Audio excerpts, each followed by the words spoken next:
Jesus, pois, operou também em presença de seus discípulos muitos outros sinais que não estão escritos neste livro. João 20:30.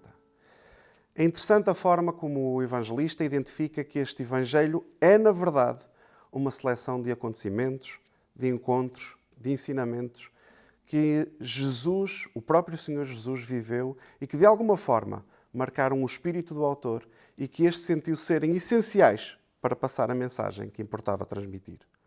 Podemos constatar que João partilha algumas ideias com os demais evangelhos, os sinóticos. Já agora, um pequeno parênteses para compreender o termo sinóticos. Este termo vem da junção de dois termos gregos, syn, ou em conjunto, e óptico, ou ver. Então, estes evangelhos devem ser vistos ou estudados em conjunto, em paralelo. Mas mais do que isso, João partilha algo de verdadeiramente único sobre a pessoa de Jesus, usando uma linguagem e um vocabulário que lhe são próprios e únicos. Por exemplo, o termo sinais, do grego semeion, que lemos há instantes, só encontra paralelo nas expressões de trabalhos poderosos ou milagres dos restantes evangelistas, que usam os termos gregos ergon e dynamis, que deu origem ao termo dinamite. João, na realidade, não quer mostrar apenas o poder dinamítico de Jesus, passa a expressão, mas faz isso para que o leitor possa, pelos milagres, compreender os sinais da verdadeira identidade de Jesus. Sendo que ele, João, é o que melhor aborda a questão cristológica inerente a todos os evangelhos. A primeira questão começa de imediato a saltar à nossa mente. Quem é, então, o autor deste evangelho? Alguns poderão dizer que essa é uma questão extremamente simples de responder, até porque as nossas Bíblias atuais já o identificam. Evangelho segundo João. Mas não é assim tão simples para todos os livros e não foi sempre assim para este em específico. Até porque os registros mais antigos não continham essa referência. Mais tarde, com as cópias dos manuscritos a serem divulgadas e dispersas, surgiu a necessidade de identificar então a autoria dos textos, de forma a distinguir de outros idênticos. Sim, João não foi o único autor de um evangelho e os 4 que temos nas nossas Bíblias não foram os únicos evangelhos redigidos. Livros sobre a boa nova da salvação e sobre a vida de Jesus, o que nós chamamos de evangelho, eram escritos muito típicos dessa época. Acreditamos, contudo, que o Espírito Santo conduziu a história de forma a que estes 4 chegassem canonizados até às nossas mãos. Podemos constatar ainda que alguns desses detalhes poderão ser verificados nas imagens seguintes. Reparem só que, nos manuscritos que estamos a visualizar, os documentos escritos na folha da planta do papiro que crescia nas margens do Nilo, estas são cópias antigas do texto de João. O primeiro exemplo, o P52, é um fragmento do texto de João, no caso do capítulo 18, e é o mais antigo vestígio do Evangelho, datado de cerca de 125. Este outro, o P66 dos papiros de Bodmer, é um códex ou agrupamento de folhas de papiro, pai dos nossos atuais livros, digamos assim, que inclui a transcrição quase completa do Evangelho de João, mas que é já mais tardio, datado de cerca do ano 200, e que já inclui a expressão Evangelion kata Ioanen, ou Evangelho segundo João. Mas quem é afinal João, ou pelo menos qual deles? O texto bíblico, especialmente os sinóticos, vão identificar este João. João era um nome bastante comum na época, mas Marcos, no capítulo 1, nos versos 19 e 20, por exemplo, identificam-no como o filho de Zebedeu e irmão de Tiago. Ideia esta que é confirmada no livro de Atos, no início do capítulo 12. É interessante ver que o autor jamais se identifica como João, mas antes identifica-se no final do seu livro como o discípulo que Jesus amava e testemunho ocular, o que o capacitava para recordar o que poucos poderiam recordar. Podemos eventualmente especular que poderia ser qualquer um dos 3 discípulos que acompanhavam mais de perto Jesus, mas há evidências conclusivas que retiram Tiago e Pedro da lista de possíveis autores deste Evangelho. Por um lado, Tiago é identificado algumas vezes como sendo irmão do autor presumido, e o texto de Atos declara que Tiago foi morto pouco depois do Pentecostes. Por outro lado, o autor, o discípulo que Jesus amava, interage várias vezes, ele próprio declara que interage várias vezes com Pedro. Fica assim mais claro que o autor possa ser João. Além disso, há indícios linguísticos que permitem comparar este Evangelho com as cartas de João, talvez mais tardias, e mesmo com o Apocalipse. Mas não nos tardaremos nesse ponto. Irineu de Lyon, nascido em 130 e que viveu até o ano 202, escreve na sua obra Contra as Heresias o seguinte, identificando à vez os vários evangelistas e as suas fontes. Enfim, João, o discípulo do Senhor, o mesmo que reclinou sobre o seu peito, publicou também o Evangelho quando da sua estadia em Éfeso. Ora, todos esses homens legaram a seguinte doutrina: quem não lhes dá assentimento despreza os que tiveram parte com o Senhor, despreza o próprio Senhor, despreza, enfim, o Pai. Esta mesma identidade é atribuída no cânon de Muratori, um documento datado de 170, onde são listados os livros mais aceitos pelas primeiras comunidades cristãs e que viriam a figurar também como parte no atual Novo Testamento. Tendo tudo isso em mente, é interessante evocar a noção de que João era bastante jovem quando conviveu com Jesus e foi de todos os discípulos o que sobreviveu até mais tarde, ainda que exilado, logicamente. Já no fim do primeiro século, talvez perto de 50 anos depois dos acontecimentos terem tido lugar, João escreve este Evangelho quando já não mais havia testemunhas vivas. Talvez o tenha feito mesmo para coroar o que já havia sido escrito sobre Jesus, mas finalmente respondendo à pertinente questão: quem é Jesus Cristo? Podemos então colocar a redação deste Evangelho por volta dos anos 80 a 100 da nossa era, visto que existem algumas referências à expulsão dos seguidores de Cristo das sinagogas por parte das autoridades religiosas, o que foi eventualmente acontecendo pouco antes dessa época.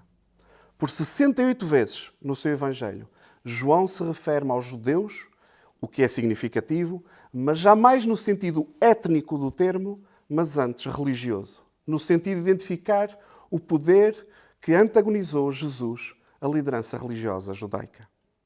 O facto de João utilizar termos explicativos da geografia e dos costumes judaicos faz-nos compreender, ainda que João terá escrito o Evangelho fora de Jerusalém ou de Israel, e para um público não judeu.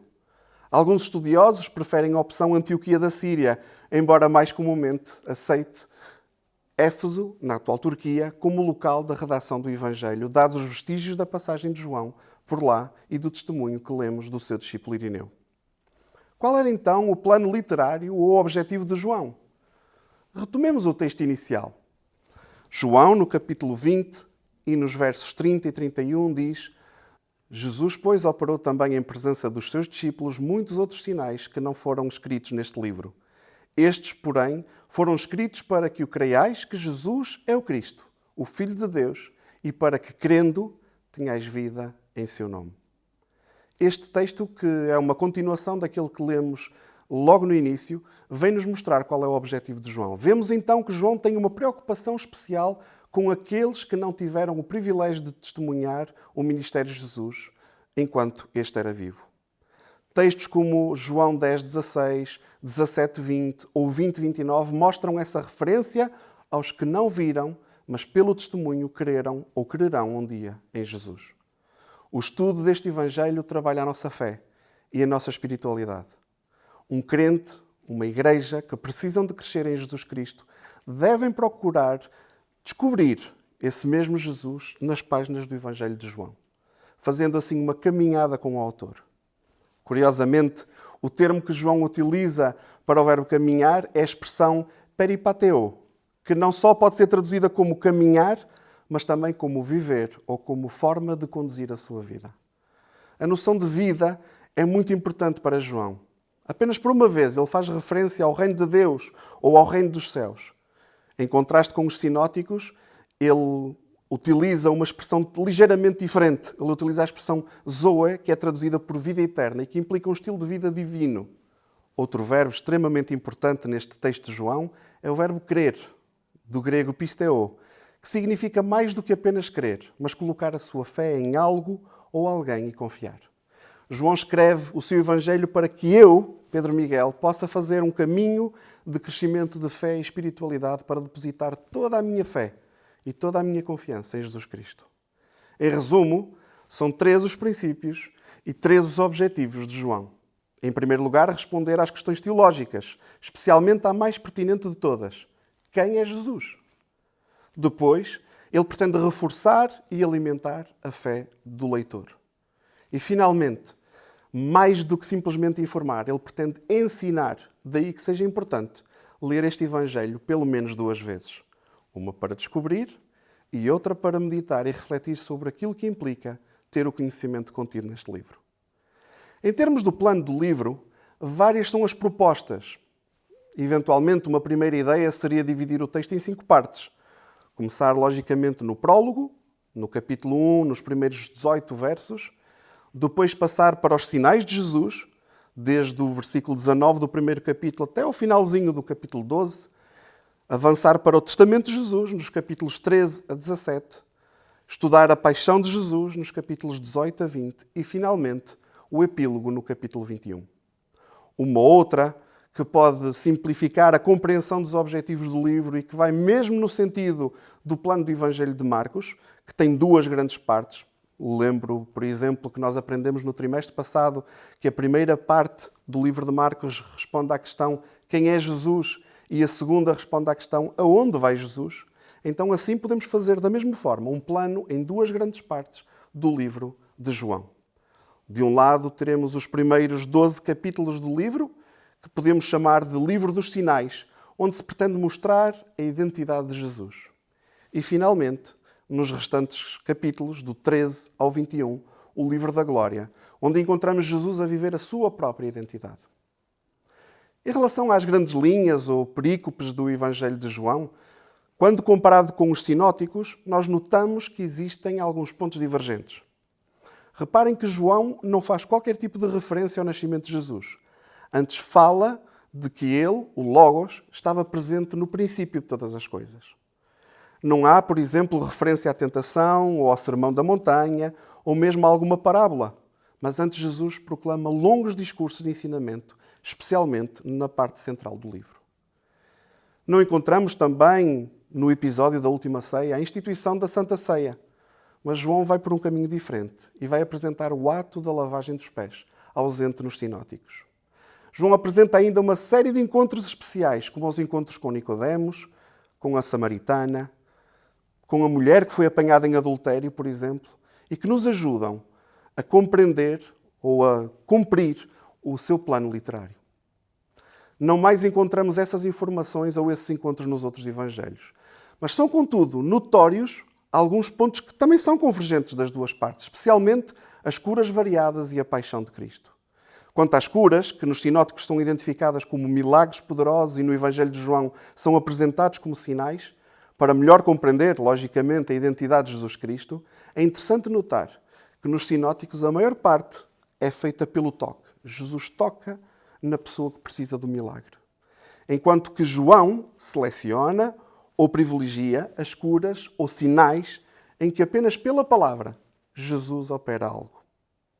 Isto ajuda no cumprimento de um outro objetivo de João: ensinar e enraizar a fé de uma geração que não mais podia ter Jesus fisicamente e que teria de aceitar e aprender a viver com a fé e com a cura pela palavra. Esse é o nosso caso. E também por isso o Evangelho de João é um dos evangelhos mais apreciados nos dias de hoje. Não podemos ser curados pelo toque físico de Jesus. Porém, basta uma palavra dele para que a nossa vida seja completamente mudada.